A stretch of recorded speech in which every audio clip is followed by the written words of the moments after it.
Ever wondered why your stomach growls when you're hungry? It's not your body demanding food, but rather, it's full of hot air.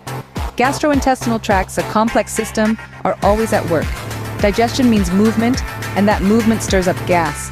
This gas, coupled with the empty space of a hungry stomach, creates a perfect storm for a symphony of growls.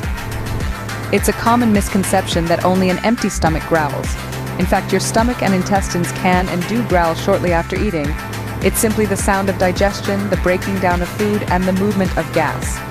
So, next time your stomach growls, it's not just a lunch bell, it's a sign of your body hard at work. Fascinating, isn't it?